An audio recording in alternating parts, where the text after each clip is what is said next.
In previous lesson, you already learned about concept of programming.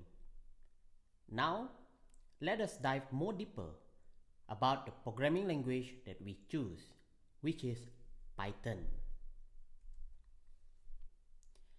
Python is one of popular programming language nowadays. It's easy to learn with simple syntax but extremely powerful.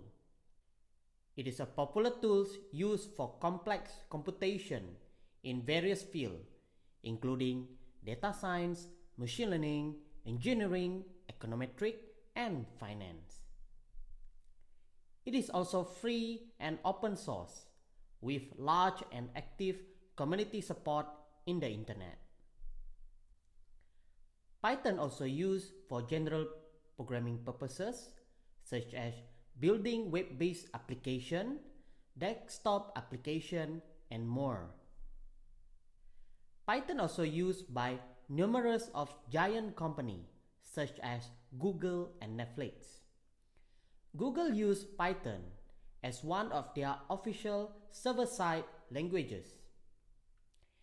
Netflix utilized Python as main computational tools for their recommendation engine that provide suggestion what movies to watch to their millions of users.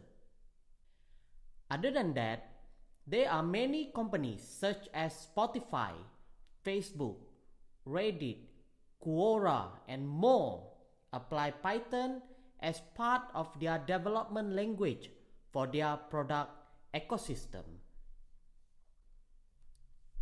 These are clear indicators that Python is a worth programming language to learn as to accommodate current demand of using this language that are continuously growing.